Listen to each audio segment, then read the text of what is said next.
Next chapter है जी implementing Oracle database auditing. Auditing क्या होती है?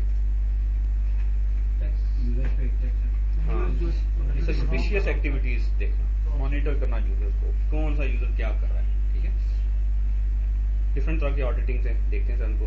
अच्छा, separation of responsibilities, user with dBA privileges must be trusted and abuse of trust and audit trace protecting the trusted position. तो let's say dBA जो है वो अलग होना चाहिए और सिस्टम एडमिनिस्ट्रेटर अलग होना चाहिए। यूजुअली आप क्या करते हैं कि डीबीए की जितनी भी ऑडिट की इन्फॉर्मेशन होती है वो ओएस पे किसी फाइल में जा रही होती है। तो अगर आपको आपका डीबीए आपका सिस्टम एडमिनिस्ट्रेटर है तो ओएस में से जाके ऑडिट ट्रेल को रिमूव कर सकता है। तो आपके पास फिर कोई क्लू नहीं होगा कि किसने क्या एक्शंस परफॉर्म किए। And DBA responsibilities must be shared, multiple DBAs होने चाहिए जो आपस में रिस्पॉन्सिबिलिटीज शेयर कर रहे हों। Accounts must never be shared, आप सिस और सिस्टम के अकाउंट्स ना यूज करें बल्कि अपने नाम से अकाउंट बनाएं और उनको अप्रोप्रिएट राइट्स दें सिस डीबीए के या डीबीए के, और उनसे लॉगिन होकर ऑपरेशंस परफॉर्म करें। The dBA and the system administrator must be different people, जैसे मैंने आपको बताया। And separate operator and DBA responsibilities, ठीक है। डीबीए का मतलब है वो प्रिविलेज टास्क करता है, वो ऐसे टास्क जो कि नॉर्मल यूजर नहीं कर सकता, ठीक है। और ऑपरेटर वो होता है कि डेटाबेस को स्टार्टअप कर लिया, शट डाउन कर लिया, एंड सो ऑन, इस तरह की बेसिक चीजें वो डेटाबेस ऑपरेटर करता है। Database security, a secure system ensures the confidentiality of the data that it contains. There are several aspects of security restricting access to data and services, ठीक है। आप एक्सेस नहीं दें यूजर्स को, या उतनी एक्सेस नहीं जितना यूजर्स को एक्सेस चाहिए। ऑथेंटिकेटिंग यूजर्स पासवर्ड्स के थ्रू, सर्टिफिकेट्स के थ्रू, फिंगरप्रिंट्स के थ्रू आप किसी ऑथेंटिकेट करें यूजर्स को। Monitor for suspicious activity, then एक दफ़ा यूजर्स को आपने अलाउ कर दिया कि वो एप्लीकेशन यूज़ कर सकते हैं, फिर भी आप उनको मॉनिटर करें। और मॉनिटरिंग कैसे करते हैं आप? ऑडिटिंग के थ्रू, कि कौन सा यूज़र क्या कर रहा है। अच्छा, मॉनिटरिंग आप क्यों करते हैं? कंप्लायंस करने के लिए, different laws in different countries के अंदर, या डिफरेंट आप वो फॉलो करते हैं स्टैंडर्ड्स को, उन स्टैंडर्ड्स को कंप्लाई करने के लिए आप मॉनिटर करते हैं, हर चीज़ को ऑडिट करते हैं। आप ऑडिट होता है एनुअली या डिपेंड करता है आपका, हाँ, इंटरनल ऑडिट, वो फ्रिक्वेंसी क्या हो सकती है वो डिपेंड करता है। Usually once a year audit होता है, तो आपको ये सारी इन्फॉर्मेशन उनको देनी होती है कि ये चीज़ें ऑडिट कर रहे हैं। अच्छा, review the following mandatory auditing. Mandatory auditing database के वाले से अगर हम देखें ओरेकल के वाले से, तो कुछ चीज़ें जो कि खुद से बाय डिफॉल्ट ऑडिट होती हैं, जैसे सिस यूजर के एक्शंस, जैसे वो लॉगिन होता है, लॉग आउट होता है, कोई डेटाबेस के एडमिनिस्ट्रेटिव टास्क परफॉर्म करता है, शट डाउन स्टार्टअप करता है, वो ऑडिट हो रहा होता है, ठीक है। देन स्टैंडर्ड डेटाबेस ऑडिटिंग, वो आपको खुद इनेबल करनी पड़ती है। Then value based auditing, standard database auditing बिल्कुल एक बेसिक लेवल की ऑडिटिंग है, इसमें कोई ज़्यादा डिटेल्स आपके पास नहीं आती। वैल्यू बेस्ड ऑडिटिंग ये होता है कि किस यूज़र ने किस वक्त क्या चेंज किया, पुरानी वैल्यू क्या थी, नई वैल्यू क्या हुई, वो वैल्यू बेस्ड ऑडिटिंग होती है। उसके लिए आपको ट्रिगर लिखना पड़ता है, इसको एप्लीकेशन ऑडिटिंग भी कहते हैं, ठीक है। वैल्यू बेस्ड ऑडिटिंग को एप्लीकेशन ऑडिटिंग भी कहते हैं। हाँ, आपको ट्रिगर्स लिखने पड़ते हैं, वो टेबल्स के ऊपर बिफोर, इंसर्ट, अपडेट, डिलीट के ट्रिगर्स लगाएंगे और एक टेबल बनाएंगे जिसमें क्या करेगा, वो जब कोई भी रो अपडेट होगी तो वो एक्चुअल रो को उठा के एक टेबल में इंसर्ट कर देगा और वहाँ पे डाटा अपडेट कर देगा, ठीक है। तो ये वैल्यू बेस्ड ऑडिटिंग लगती है। देन फाइन ग्रेन्ड ऑडिटिंग या FGA भी कहते हैं इसको।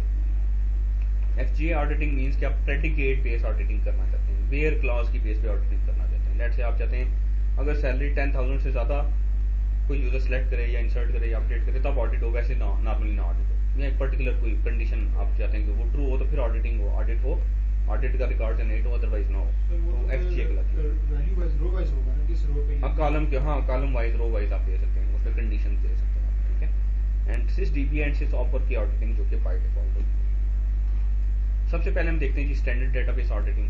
स्टैंडर्ड डेटाबेस ऑडिटिंग में सबसे पहले तो डीबीए क्या करता है, इनेबल करता है ऑडिटिंग, देन ऑडिट के ऑप्शन स्पेसिफाई करता है, फिर यूजर जब लॉगिन होगा उसके ऊपर ऑडिटिंग वो जितने ऑप्शन है वो उसके ऊपर एप्लीकेबल होंगे। ऑडिट जनरेट होगी या तो ओएस के ऊपर किसी फाइल के अंदर या डेटाबेस के अंदर किसी टेबल में। तो ऑडिट जो जनरेट होती है उसको ऑडिट ट्रेल कहा जाता है, ठीक है। डीबीए क्या करेगा, वो ऑडिट ट्रेल को रिव्यू करेगा और फिर उस ऑडिट को मेंटेन भी करेगा। टाइम एंड अगेन वो ऑडिट बैकअप करेगा, बैकअप और उसको पर्ज कर देगा पुरानी इन्फॉर्मेशन को, ठीक है। तो ये सारा काम करेगा। तो हम ऑडिटिंग इनेबल करके देखते हैं। ये एक्सेल में भी मिल जाती है आपको ऑडिट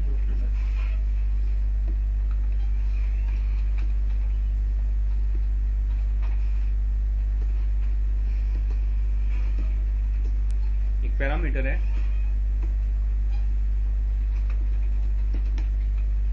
ऑडिट अंडरस्कोर ट्रेल के नाम से, ये बाय डिफॉल्ट डीबी सेट हुआ, ठीक है। इसकी जो वैल्यूज हो सकती हैं ऑडिट ट्रेल की, वो नन हो सकती है,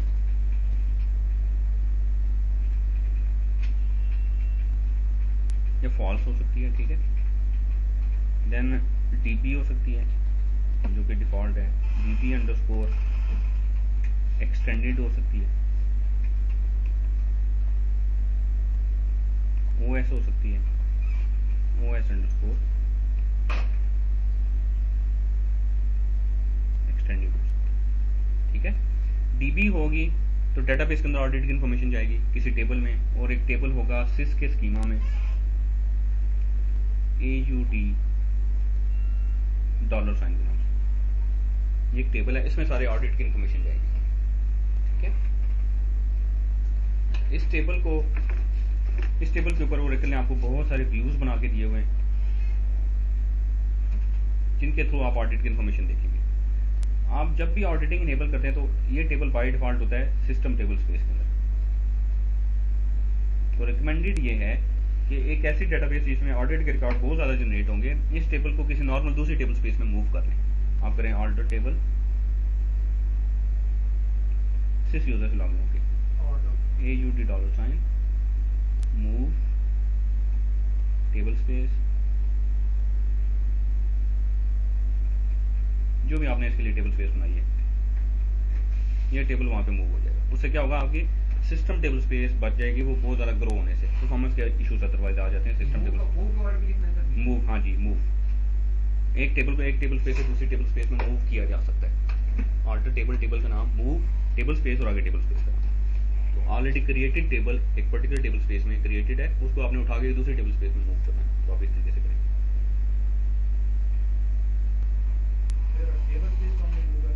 टेबल स्पेस तो नहीं मूव होती ना, टेबल स्पेस मूव करके क्या करेंगे? टेबल स्पेस क्या है? टेबल स्पेस एक लॉजिकल कंटेनर है, उसमें एक या एक से ज्यादा डाटा फाइल्स हैं, उसमें डाटा पड़ा हुआ है। नहीं, मूव रिमूव डाटा फाइल्स हो सकती हैं। लेट्स से डाटा फाइल ये सी पे पड़ी हुई है, ये डी पे पड़ी हुई है, आप चाहते हैं अब ये सी वाली जो है ना वो डी पे ले जाएं, तो आप लेके जा सकते हैं। टेबल स्पेस खुद तो कुछ नहीं है, वो लॉजिकल है, उसमें डाटा फाइल एक ड्राइव से दूसरी ड्राइव पे लेके जानी है। हाँ, टेबल स्पेस का नाम चेंज कर सकते हैं, लेकिन मूव टेबल स्पेस मूव का मतलब ये हो, मैं समझ रहा हूँ कि आप डाटा फाइल्स को एक जगह से दूसरी जगह लेके जाना चाहते हैं। ठीक है जी। बाय डिफॉल्ट डीबी होता है। डीबी का मतलब है कि AUD डॉलर साइन के टेबल में होगा ऑडिट का सारा डाटा। हाँ जी,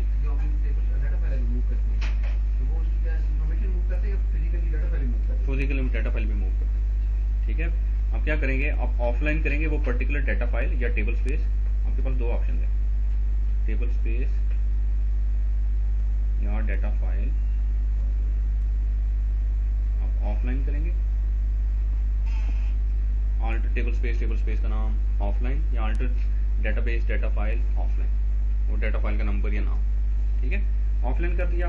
OS पे जाके आप कॉपी या मूव की कमांड चलाएंगे, MV एक लोकेशन से दूसरी लोकेशन को मूव कर देंगे। फिर आप डेटाबेस पे SQL+ पे आप आके करेंगे ऑल्टर डेटाबेस, नहीं alter database, rename data file, और सिंगल कोट्स में उसका पुराना पाथ और नाम, और नया जिस लोकेशन पे आपने उसको मूव कर दिया वो पाथ। फिजिकली खुद करना पड़ेगा, ये खुद करना पड़ेगा। अच्छा, ये सिस्टम नहीं करेगा। हाँ जी, ठीक है, पुराना नाम और पाथ और नया नाम और पाथ ये करेंगे। वो अब ये मूव का रीनेम का मतलब ये वो आप कंट्रोल फाइल को अपडेट करेगा, इस स्टेटमेंट से कंट्रोल फाइल अपडेट होगी। ठीक है, क्योंकि कंट्रोल फाइल में पुराना पाथ सेट होगा। उस कमांड से होगी, मतलब फिजिकली हमको, हाँ, कॉपी पेस्ट या कट पेस्ट आप जो करते हैं, कंट्रोल फाइल में ये आपने यहाँ पे आके SQL+ में कंट्रोल फाइल में उसका पाथ, क्योंकि कंट्रोल फाइल में वो पुराना पाथ ही होगा, अच्छा उसको फिर ऑनलाइन कर दें, तो फिर उसको ऑनलाइन कर। अच्छा, और सर वो ऑफलाइन हम करें तो उसको मतलब इसको के ऊपर कोई मूवमेंट या उसकी जो सारी कंप्लीट होनी चाहिए जो डाटा है। हाँ, उस पे मतलब वो खुद ही, अगर तो उस पर कोई राइटिंग हो रही है तो वो क्या करेगा, वो चेक पॉइंट कंप्लीट करने के बाद उसको खुद ही ऑफलाइन करेगा। लेट से करके देख लेते हैं, मैं लेट से करता हूँ alter alter table space users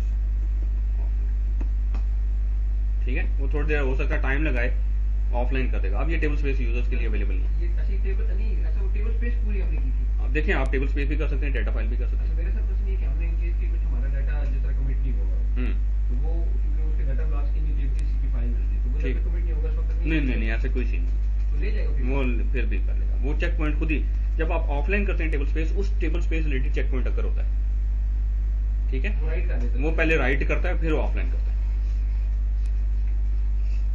ठीक है। पॉइंट अगर होता है। हाँ चेक पॉइंट अगर होता है, उस table space related check point अगर होता है, या उस डाटा फाइल टाइम लगा रहा है उस पे। हाँ टाइम लगाता है, तो ये वेट करेगा उस वक्त तक जब तक हाँ। वो तो राइट होगा। और टेबल स्पेसिस ऑफलाइन नहीं की जा सकती, कौन सी, सिस्टम और अनडू, दो टेबल स्पेसिस ऐसी जो ऑफलाइन नहीं कर सकते आप, सिस्टम एंड अनडू। उनके टेम्प तो जरूरत ही नहीं होती ना, उसको ऑफलाइन उसको भी नहीं कर सकते आप, परमानेंट टेबल स्पेसिस को ऑफलाइन कर सकते हैं। सिस्टम और अनडू के बगैर डेटाबेस नहीं चल सकती, इसलिए वो ऑफलाइन नहीं हो सकती, ठीक है।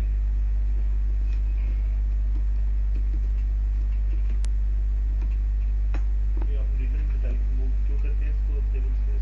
टेबल स्पेस नहीं, डाटा फाइल्स, डाटा फाइल एक लोकेशन से दूसरी लोकेशन पे मूव, आप डाटा फाइल की बात कर रही हैं, वो टेबल जो मूव कर रही पहले है, टेबल हाँ टेबल या टेबल स्पेस, टेबल में पहले से वो आपने डॉलर साइन वाले हाँ वो इसलिए मूव करते हैं कि आप देखें, अब इस टेबल में ना ऑडिट की जो इन्फॉर्मेशन होती है बहुत ज्यादा होती है, जीबीएस में ऑडिट डाटा आ रहा होता है। अब वो अगर सिस्टम टेबल स्पेस में पड़ा रहेगा तो सिस्टम टेबल स्पेस आपकी बहुत ज्यादा ग्रो होना शुरू हो जाएगी, परफॉर्मेंस के इश्यूज आएंगे, तो आप अलग से कोई टेबल स्पेस बनाते हैं, ये फिर टेबल उस टेबल स्पेस में मूव कर देते हैं ताकि आप ऑडिट की स्पेस आप मैनेज कर सकें, ठीक है, इफेक्टिवली। मूव करना अगर परमानेंटली इसको दे सकते हैं वही टेबल स्पेस। कौन सी मूव करेंगे तो परमानेंटली उसको मिलेगी ना वो, नहीं वो तो हम मूव करेंगे ना सर। हाँ। फिर शुरू में नहीं, डाटा डिक्शनरी तो खुद ही क्रिएट होती है ना, उसमें तो आपके पास ऑप्शन नहीं होते, बाय डिफॉल्ट आपकी डाटा डिक्शनरी सारे टेबल सिस्टम टेबल स्पेस में क्रिएट होते हैं, आपके पास ऑप्शन नहीं होते कि कहाँ पे क्रिएट करें, आपने आपको इस पर्टिकुलर केस में ये टेबल मूव करना होता है, जरूरी नहीं है लेकिन कर लें तो बेहतर है, रिकमेंडेड है। वैसे भी नॉर्मल अगर हम यूजर भी देंगे तो बाय डिफॉल्ट यूजर इधर ही दिखेगा। हमारे वो डाटा डिक्शनरी के टेबल्स के अंदर उसकी एंट्री होगी, हम डिफॉल्ट टेबल स्पेस भी चेंज कर सकते हैं। हाँ किसी भी यूजर की कर सकते हैं या सिस्टम लेवल पे चेंज कर सकते सिस्टम की डिफॉल्ट टेबल ताकि जो यूजर क्रिएट हो फिर हैं, हाँ वो बाय डिफॉल्ट यूजर्स होती है 11G ऑनवर्ड, आप चेंज कर सकते हैं बाद में वो कर सकते हैं अगर हाँ किसी बात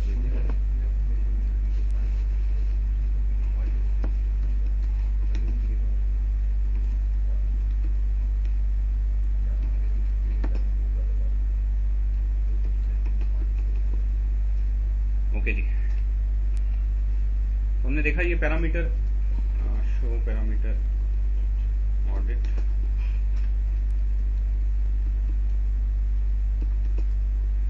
तो ऑडिट ट्रेल डीबी सेट हुआ है, डीबी होगा तो AUD डॉलर साइन के टेबल के अंदर इन्फॉर्मेशन जाएगी, डीबी अंडरस्कोर एक्सटेंडेड होगा तो इन्फॉर्मेशन जाएगी तो AUD डॉलर साइन के टेबल के अंदर, लेकिन इन्फॉर्मेशन थोड़ी ज्यादा होगी, उसमें क्या होगा, क्यूरी भी आ रही होगी, कौन से यूजर ने क्या स्टेटमेंट्स लाई थी, वो स्टेटमेंट भी कैप्चर होगी।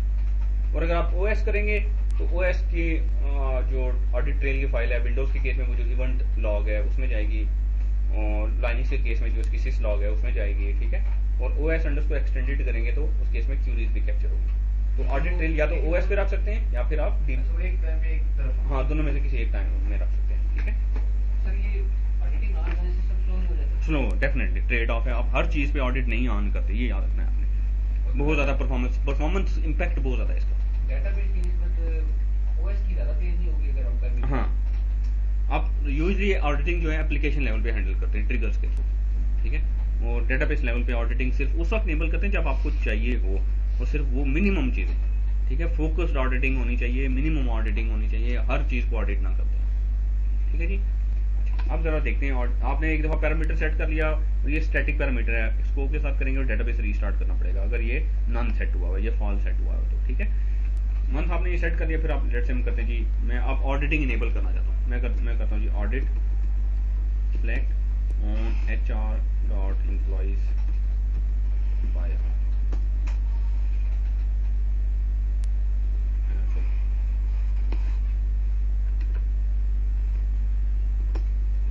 लेट से मैं चाहता हूँ कि HR के एम्प्लॉयज के टेबल के ऊपर कोई भी यूजर डाटा सिलेक्शन करे तो ऑडिट हो। आप ऑडिट क्या क्या कर सकते हैं, ये ऑब्जेक्ट ऑडिटिंग है, एक ऑब्जेक्ट के ऊपर ऑडिटिंग कर रहे हैं, आप प्रिविलेज ऑडिटिंग कर सकते हैं, आप यूजर को ऑडिट कर सकते हैं, आप ये कर सकते हैं audit all by HR by access. आपकी जो ऑडिटिंग हो सकती है वो 3 चीजों को आप ऑडिट कर सकते हैं। ऑब्जेक्ट को, प्रिविलेज को और यूजर। ठीक है, और इन तीनों की जो ऑडिटिंग हो सकती है वो बाय सेशन हो सकती है या फिर बाय एक्सेस हो सकती है। और इनकी जो ऑडिटिंग है वो अनसक्सेसफुल पे ऑडिटिंग हो सकती है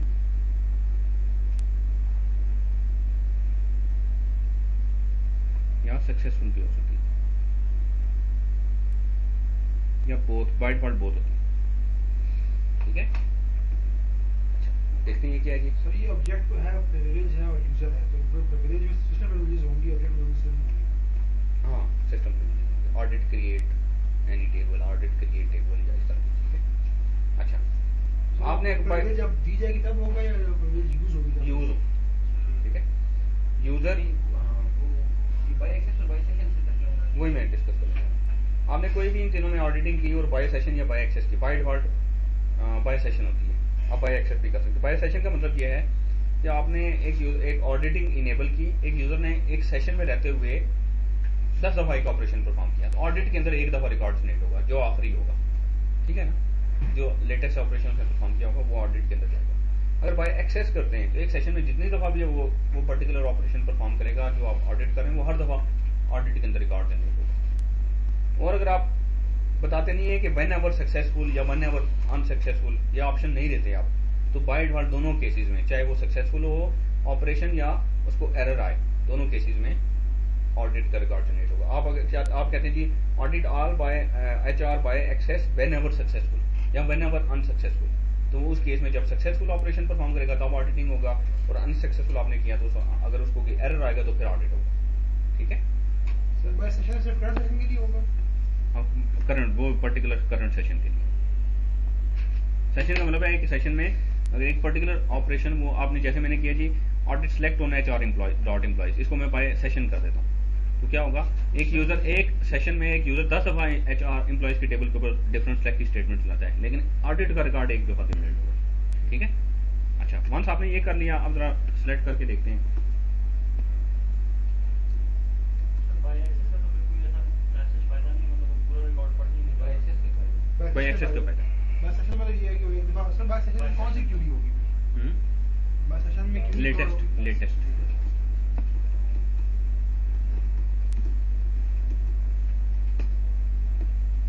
अब ऑडिट के रिकॉर्ड्स देखते हैं जरा। अब आपके पास व्यूज अवेलेबल हैं। सबसे जो इंपॉर्टेंट व्यू है वो है DBA_audit_trail के अंदर। ये AUD$ के टेबल के ऊपर व्यू बना हुआ है और बहुत सारे और टेबल इसके साथ इसमें ज्वाइन लगे हुए हैं।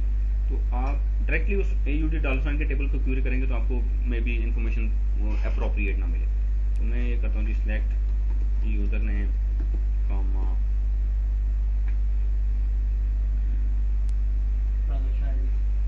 ऑब्जेक्ट नेम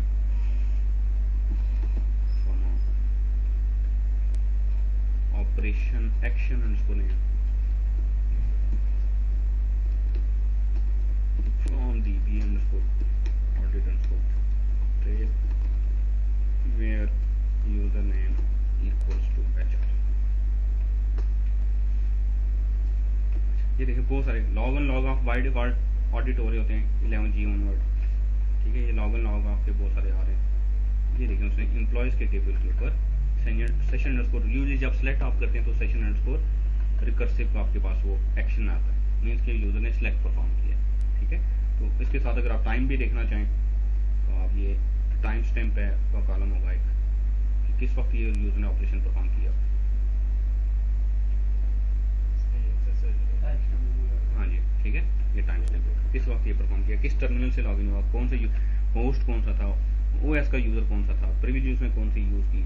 तो बहुत सारे ऑप्शन है जो कि आप इस तरीके से देख सकते हैं। तो ये बेसिक ऑडिटिंग है, this is called this is called general database auditing, ठीक है। स्टैंडर्ड डेटाबेस ऑडिटिंग इसको कहते हैं। आपको इनेबल करनी पड़ती है पर्टिकुलर प्रिविलेजेस को, यूजर्स को या ऑब्जेक्ट्स को ऑडिट करना पड़ता है, ऑडिटिंग उनके ऊपर अप्लाई करनी पड़ती है और फिर आप ऑडिट की इन्फॉर्मेशन को देख सकते हैं यूज करके, ठीक है जी। तो ऑडिट ट्रेल का पैरामीटर है आप non OS dB extended, XML extended. तो ओएस या एक्सएमएल एक्सटेंडेड करेंगे तो उस केस में ओएस के ऊपर एक्सएमएल फाइल बनेगी, उसमें ऑडिट की इन्फॉर्मेशन जाएगी। और सिंपली ओएस कर देंगे तो ओएस की ऑडिट की जो ट्रेल जो फाइल है उसमें इन्फॉर्मेशन जाएगी। फ्लैट फाइल होगी, एक्सएमएल नहीं होगी, ओएस की जो ओपन ही है, जैसे विंडोज के केस में इवेंट व्यूअर होता है, लाइनक्स के केस में सिस लॉग होती है, उसमें इन्फॉर्मेशन जाएगी। ऑडिट ट्रेल आप देख कैसे सकते हैं, डीबी ऑडिट ट्रेल के व्यू के थ्रू, उसमें ये बहुत सारे कॉलम्स हैं जिसके थ्रू आप देख सकते हैं। डीबी ऑडिट ट्रेल के थ्रू आपको स्टैंडर्ड डेटाबेस ऑडिटिंग जो आप इस तरीके से इनेबल करेंगे वो आपको नजर आएगी, ठीक है। देन आपके पास एक और व्यू अवेलेबल है DBA FGA audit trail. FG audit trail जो फाइन ग्रेन्ड ऑडिटिंग इनेबल करेंगे उसकी इन्फॉर्मेशन भी AUD $ के टेबल में जाएगी, लेकिन उसके लिए व्यू जो है वो डीबीए एफजी ऑडिट ट्रेल का आप यूज करेंगे, ठीक है। और इसी तरीके से अगर आप चाहते हैं कि आपको स्टैंडर्ड डेटाबेस ऑडिटिंग इन्फॉर्मेशन भी चाहिए और FGA भी चाहिए एक ही क्यूरी में, तो आप डीबीए कॉमन ऑडिट ट्रेल का भी यूज करें। उसके थ्रू आप FGA ऑडिटिंग भी दे सकते हैं और स्टैंडर्ड डेटाबेस ऑडिटिंग की भी दे सकते हैं। ऑडिट ऑप्शन कैसे स्टेटमेंट कर सकते हैं, स्टेटमेंट या प्रिविलेज ऑडिट करनी है, ऑडिट टेबल मींस के create table, drop table, order table, वो सारी ऑडिट होंगी। प्रिविलेज सिस्टम प्रिविलेज ऑडिट करनी हो, सिलेक्ट एनी टेबल होगी, select any table by HR bye session आपने कर दिया। ऑब्जेक्ट प्रिविलेज आपने की, audit all on HR.employees, audit update delete on HR.employees bye access. तो फोकस्ड या अनफोकस्ड होती है, जैसे ये आपने अनफोकस्ड किया और ये फोकस किया। ये अनफोकस्ड इसलिए कि आपने किया जी ऑडिट ऑल ऑन HR.employees। कोई भी यूजर कोई भी ऑपरेशन HR के एम्प्लॉयज के टेबल के ऊपर परफॉर्म करेगा तो ऑडिट होगा, तो ये अनफोकस्ड है। सिस्टम प्रिविलेजेस में ऑल नहीं हो सकता? नहीं, ऑल नहीं हो सकता, पर्टिकुलर प्रिविलेजेस हो सकती हैं, आपको वन बाय वन वो प्रिविलेजेस नहीं, audit all users, simply audit all लिखने पे, ठीक है, सिंपली ऑडिट ऑल लिखते। लेकिन आप हर चीज ऑडिट नहीं करेंगे, ये याद रखिए।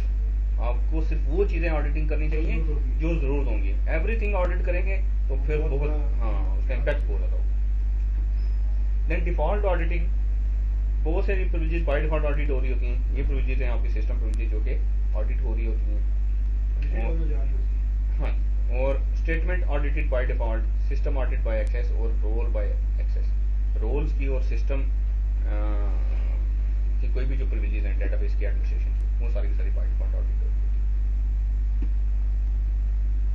तो इंटरप्राइज मैनेजर के थ्रू अगर आप करना चाहें तो इंटरप्राइज मैनेजर में आपके पास सर्वर, उसमें सिक्योरिटी, उसमें ऑडिट सेटिंग्स, उसमें आप देखें प्रिविलेज ऑडिटिंग है, ऑब्जेक्ट ऑडिटिंग है और स्टेटमेंट ऑडिटिंग। आप इस तरीके से ऑडिटिंग कर सकते हैं। लेट्स से मैं करता हूँ जी 326 लिखा हुआ है, ये ऑलरेडी जो ऑडिट हाँ, हाँ। सर्वर में सबकी जगह पे होता है। सर्वर में सिक्योरिटी के अंदर जी जी।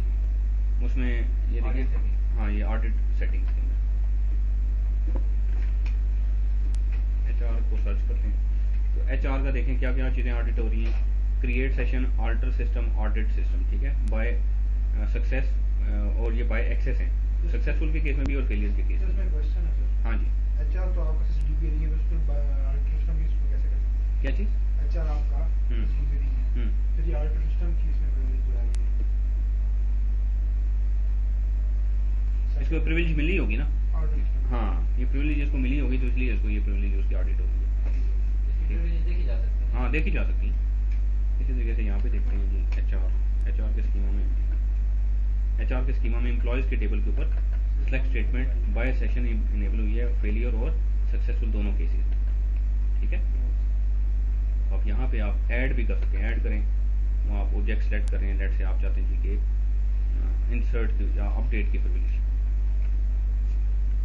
टेबल का नाम आप चाहते हैं जी HR.employees, और क्या करनी है आपने, सक्सेस और फेलियर या सिर्फ सक्सेस या सिर्फ फेलियर, मैं दोनों कर रहा हूँ। और बाय सेशन करनी है या बाय एक्सेस करनी है, मैं बाय सेशन या बाय एक्सेस कर रहा हूँ उसको, ठीक है।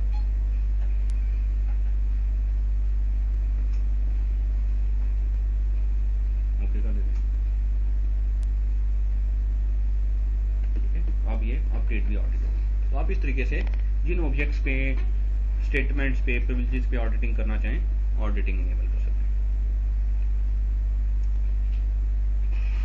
तो वैसे क्या ऑडिटिंग है? हाँ जी, हाँ जी। एंड देन ऑडिट ट्रेल अगर आपने देखनी हो तो वो भी इंटरप्राइज मेन्यू से दे सकते हैं।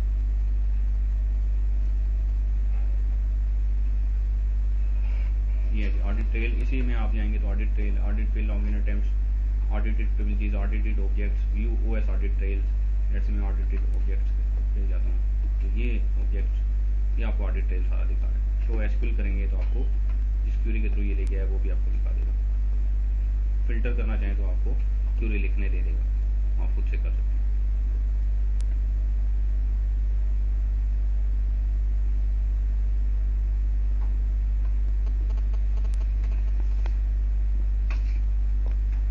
ठीक है जी, इसमें कोई इश्यूज तो नहीं, क्वेश्चन हैं तो बताएं। ओके, देन है जी वैल्यू बेस्ड ऑडिटिंग। हाँ जी बताएं। सर नॉर्मल ऑडिटिंग जो है, जनरल ऑडिटिंग हम नॉर्मल तो ऑफ रखते हैं, नॉर्मल करते हैं। हाँ नहीं, डिपेंड करता है। अगर आप log in log of auditing होती है, नॉर्मली करनी पड़ती है, करते हैं हम। और जो बाकी हैं, क्योंकि ये जो ऑडिटिंग है स्टैंडर्ड डेटाबेस ऑडिटिंग, उसमें आपको बहुत डिटेल्ड इन्फॉर्मेशन नहीं मिल रही होती। किस यूजर ने कौन सी डेटा को अपडेट किया या डेटा डिलीट किया, वो नहीं इन्फॉर्मेशन आ रही होती। बस ये आ रहा होता है कि ये यूजर लॉगिन हुआ था, उसने अपडेट किया था इस वक्त, बस। क्या अपडेट किया था नहीं पता। टेबल भी किया था? हाँ, टेबल तो आ रहा होता है, लेकिन क्या अपडेट किया था, वैल्यू क्या थी, वो नहीं पता। हाँ, ओल्ड न्यू वैल्यू। तो इसलिए नॉर्मली हम वो इसके थ्रू नहीं करते, वो फिर वैल्यू बेस्ड ऑडिटिंग करते हैं। तो वैल्यू बेस्ड ऑडिटिंग क्या होती है कि ट्रिगर्स आप लिखते हैं टेबल्स के ऊपर। आपने टेबल पे कोई यूजर जैसे डाटा चेंज किया, ट्रिगर फायर होगा, वो रिकॉर्ड को कैप्चर करेगा और एक और टेबल के अंदर डाल देगा। वो टेबल आप खुद बनाएंगे, उसका स्ट्रक्चर भी आप खुद डिजाइन करेंगे, ट्रिगर भी आप खुद लिखेंगे, और वो रोज को कैप्चर करके एक और टेबल के अंदर डालता जाएगा। This is called the value based auditing. ये हमारे स्कोप में नहीं है, ठीक है। देन है जी fine grained auditing. Monitors data on the basis of content. Audits select, insert, update, delete and merge can be linked to one or more columns in a table or view, may execute a procedure and is administered with DBMS_FGA package. इस package के थ्रू आप इसको enable disable कर सकते हैं, ठीक है। जैसे यहाँ पे उसने ऑप्शन दिया हुआ, एग्जांपल दी हुई है, FGA पॉलिसी आप बनाते हैं, DBMS_FGA.add पॉलिसी। उसमें ऑब्जेक्ट का नाम, स्कीमा का नाम बताते हैं, ऑब्जेक्ट का नाम बताते हैं, पॉलिसी का कोई नाम, ऑडिट कंडीशन कोई आप देते हैं, कॉलम्स के नाम देते हैं, हैंडलर स्कीमा या हैंडल मॉड्यूल या ऑप्शनल हैं ये देते हैं आप, इनेबल और स्टेटमेंट टाइप बताते हैं। तो उससे क्या होगा, ये एक पॉलिसी इनेबल हो जाएगी और फिर वो ऑडिट करना शुरू कर देगी। परफॉर्म करके देखते हैं इसको। तो इसका कोई इंटरफेस नहीं है, इसको आपको कमांड लाइन से करना पड़ेगा।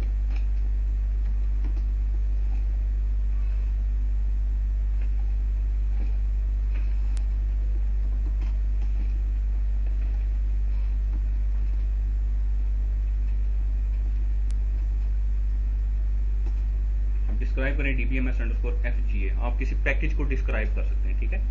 आपने डिस्क्राइब किया, उसमें आपके पास ये डिफरेंट प्रोसीजर्स है।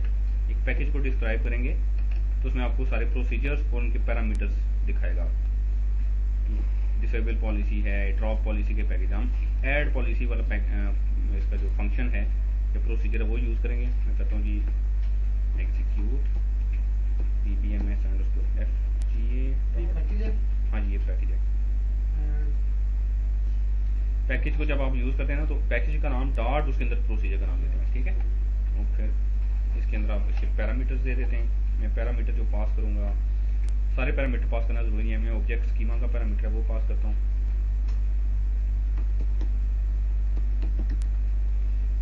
पैरामीटर का नाम देते हैं और इसको कोई वैल्यू असाइन करते हैं। असाइनमेंट ऑपरेटर PL/SQL के अंदर इक्वल टू वो ग्रेटर देन का साइन है, ठीक है। जैसे HR का स्कीमा में उसके ऊपर FGA इनेबल करना चाहता हूँ, object underscore name,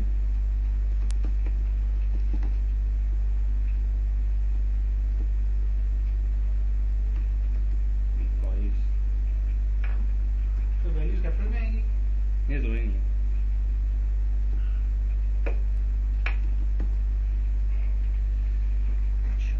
object name हो गया, policy name,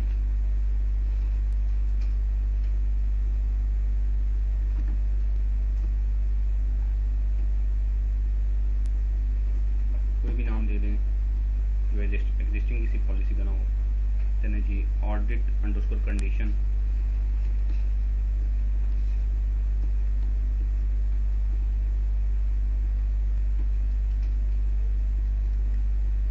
salary greater than 15,000 enable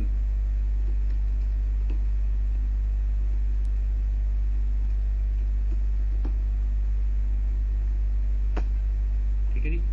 तो ये एक पॉलिसी ऐड होगी, पॉलिसी का नाम क्या है, HR_टेस्ट। अब मैं इसी इसमें सेशन में देखते हैं डिस्क्राइब DBA_FGA_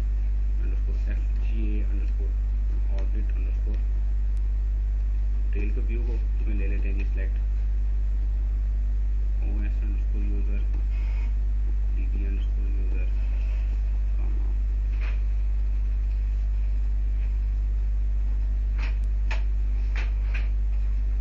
SQL_text DBA_FGA_audit_trail, कोई रिकॉर्ड नहीं है, ठीक है।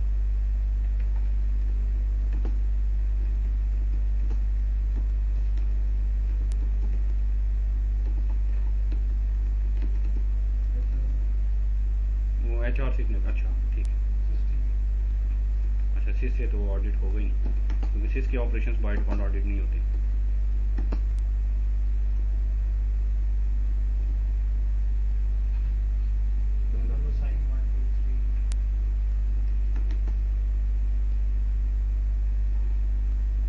Concurrent command is not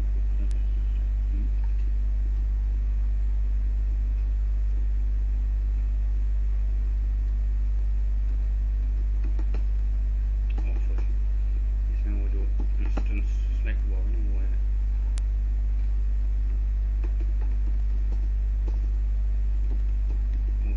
ASM के ऊपर था, ASM की इन्वायरमेंट शेड्यूल्स।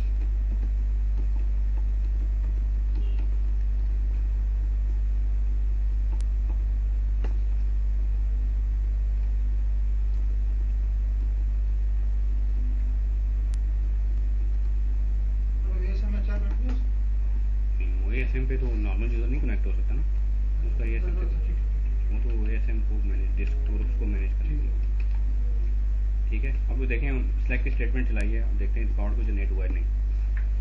अच्छा स्टेटमेंट को मॉडिफाई करता हूँ,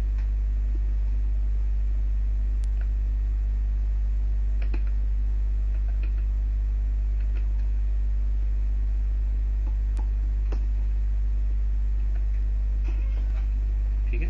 अब देखें ऑडिट के अंदर आया, जैसे ही वो स्टेटमेंट ट्रू हुई, मीन के जैसे ही वो स्टेटमेंट में ये आएगा लिखा हुआ है कि ऑडिट कंडीशन में लगाई थी सैलरी ग्रेटर देन 15,000। जब भी 15,000 या उससे ज़्यादा वाली ग्रेटर सैलरी सिलेक्ट होगी या इंसर्ट होगी या अपडेट होगी, ऑडिट होगा। ये कंडीशन जब भी ट्रू हो जाएगी, इंसर्ट, क्योंकि मैंने वो ये जो एक पैरामीटर है स्टेटमेंट टाइप्स वो नहीं दिया। अगर आप नहीं देते तो फिर सारी स्टेटमेंट्स ऑडिट होती है। हाँ फिर अब जो देंगे, जैसे यहाँ पे उसने देखें दी होंगी, यहाँ पे उसने स्टेटमेंट टाइप में दिया है सिलेक्ट और अपडेट, सिर्फ वो ऑडिट होंगी। अगर आप नहीं देते, नल छोड़ देते हैं, तो फिर सारी ऑडिट होती है। और ऑडिट कॉलम मीन के सैलरी और कमीशन PCT जब इन्वॉल्व हो तो तब ऑडिट हो। आप ऑडिट कॉलम नहीं देते तो फिर इन एनी केस वो ऑडिट होगा, ठीक है। तो आपने पॉलिसी ऐड की, इस यूजर ने, अब इस केस में ये ऑडिटिंग नहीं होगी, क्योंकि उसमें वो ऑडिट कॉलम वो नहीं है, डिपार्टमेंट सैलरी और कमीशन PCT नहीं आ रहा। यहाँ पे होगी ऑडिटिंग होगी, क्यों? क्योंकि सैलरी इसमें आ रहा है, क्योंकि वो ये लेके आ रहा है डिपार्टमेंट ID = 10 कर रहा है।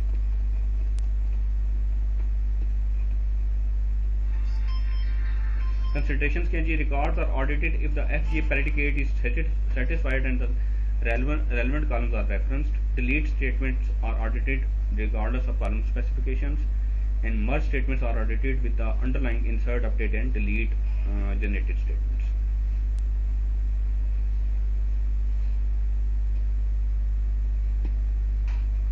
Guidelines क्या है जी? To audit all rows, use a null audit condition. सारी रोज ऑडिट करनी है, कंडीशन ना दें तेरा। To audit all columns use a null audit column policy name must be unique, the audited table or view must already exist when you create the policy create करने जा रहे हैं तो जिस ऑब्जेक्ट के ऊपर क्रिएट करने जा रहे हैं वो क्या क्या एग्जिस्ट करना चाहिए. If the audit condition syntax is invalid, an error is raised when the audit object is accessed. If the auditing column does not exist in the table, no rows are audited. आपने column पे auditing लगाई थी, बाद में column drop कर दिया, ये rename कर दिया, उस केस में वो पॉलिसी तो बनी रहेगी लेकिन वो एग्जीक्यूट नहीं होगी.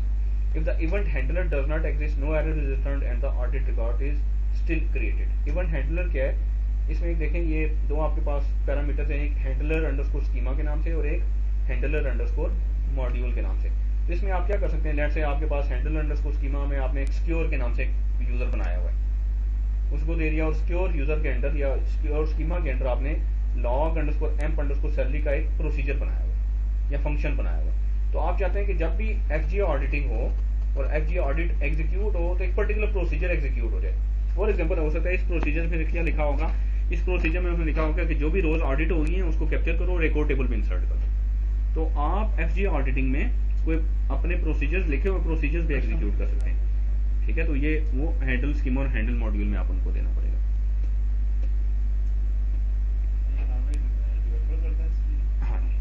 एफजीए आप इनेबल खुद करते हैं, आप ये आप करते हैं, लेकिन वो जो प्रोसीजर लिखते हैं ना, वो जो जैसे हैंडल स्कीमा की बात करें वो डेवलपर्स करेंगे. नॉर्मली वैसे डीपीए को भी आना चाहिए, डीपीए को पता होना चाहिए, पीएलएचपी आपको बेसिक्स आपको आना चाहिए, प्रोसीजर लिख सकें, फंक्शन लिख सकें, आपको इतनी चीजें आनी चाहिए. Then sysdb auditing, users with the sysdb or sysopper privileges can connect when the database is closed. Audit trail must be stored outside the database and connection as sysdb or sysoppers are always audited. You can enable additional audit of sysdb or sysopper operations actions with the audit sys operations का parameter है. अब अगर आप FGA auditing enable की हुई है, आपने standard database auditing enable की है, वो सिस के ऑपरेशंस ऑडिट नहीं होंगे, ये याद रखिएगा. तो एक पैरामीटर है ऑडिट सिस ऑपरेशंस, ये फॉल्स होता है बाय डिफॉल्ट, इसको ट्रू करेंगे तो सिस के जो ऑपरेशन, सिस के ऑपरेशन बाय डिफॉल्ट सिस के कौन से ऑपरेशन ऑडिट होते हैं, डेटाबेस के एडमिनिस्ट्रेशन के. आप चाहते हैं कि अगर वो किसी यूजर का डाटा सिलेक्ट करे या अपडेट करे या डिलीट करे वो भी ऑडिट हो, तो फिर आपको ये पैरामीटर ट्रू सेट करना पड़ेगा. सिस के वो जो नॉर्मल ऑपरेशंस हैं जो कि आप स्टैंडर्ड डेटाबेस ऑडिटिंग के थ्रू कैप्चर करते हैं या एफजीए के थ्रू कैप्चर करते हैं, वो ऑडिट नहीं होते बाय डिफॉल्ट, वो इस पैरामीटर को ट्रू करने से ऑडिट होते हैं. And you can control the audit trail with the audit file dest parameter. Sys के जितने भी ऑपरेशन है वो ऑडिट होते हैं तो वो ओएस पे जाके किसी फाइल में जाके सेव होते हैं, और ऑडिट फाइल डेस्क के नाम से एक पैरामीटर है, वहां पे जाके फाइल बनती है. इस पैरामीटर में आप जो लोकेशन और फाइल का नाम लेते हैं वहां पे वो फाइल बनेगी, उसमें उसके ऑडिट की इन्फॉर्मेशन जाएगी. ऑडिट ट्रेल कैसे मेंटेन करेंगे, review and store old records, prevent storage problems and avoid loss of records. Manage करके रखें, एक्सेस किसी को ना दें इसके ऊपर, क्योंकि बहुत सेंसिटिव डाटा है आपका, वो यूजर ने डिलीट कर दिया तो आपके पास कोई इन्फॉर्मेशन नहीं रहेगी. देन है जी ओरेकल ऑडिट वॉल्ट. अब अगर आपके पास बहुत सारी डिफरेंट डेटाबेसेस हों, ओरेकल की भी और नॉन ओरेकल भी, और हर डेटाबेस पे आपने ऑडिटिंग, हर डेटाबेस पे अपने ऑडिटिंग के तरीके होंगे, ऑडिटिंग इनेबल की हुई है. तो अब अगर आपको एक सेंट्रल रिपोर्ट चाहिए कि यार मैंने रिपोर्ट निकालनी है और कौन सी डेटाबेस पे क्या क्या चीजें हुई हैं, तो हर डेटाबेस पे जाके इंडिविजुअली आपको रिपोर्ट्स निकालनी पड़ेगी. ठीक है ना. आप ऑडिट वॉल्ट ओरेकल का एक टूल है वो इम्प्लीमेंट कर सकते हैं. ऑडिट वॉल्ट सर्वर बनाते हैं आप, बाकी जितने भी डेटाबेसेस हैं उन पे ऑडिटिंग इनेबल करते हैं और उन पे ऑडिट वॉल्ट क्लाइंट इंस्टॉल करते हैं या ऑडिट वॉल्ट एजेंट इंस्टॉल करते हैं. वो क्या करता है, वहां से सारी ऑडिट की इन्फॉर्मेशन कैप्चर करता है और सेंट्रल ऑडिट वॉल्ट सर्वर के अंदर भेज देते हैं. उसके ऊपर फिर आप उस सारी डेटाबेसेस की, आपके पूरे एनवायरमेंट्स की ऑडिट की इन्फॉर्मेशन एक सिंगल जगह पे है. उसके ऊपर आप अपनी एप्लीकेशन को बना लें, बनी बनाई रिपोर्ट्स भी अवेलेबल हैं, आप अपनी रिपोर्ट्स भी डेवलप कर सकते हैं और उसके थ्रू ऑडिट की सारी इन्फॉर्मेशन लिख सकते हैं. ठीक है. Consolidate and secure audit data, Oracle 9i, SQL Server, IBM DB2, Sybase, ASC Secure and Scalable है, Clean and Secure Oracle Audit Data है, Centralized Reporting है, and Alert on Security Threats. आपको ऑटोमेटिकली अलर्ट्स भी आ सकते हैं. तो आपसे अलग सर्वर ना होगा, आपको अलग से रखना मुझे वैल्यू बेस्ड ऑडिटिंग नहीं करना. That's it about this chapter.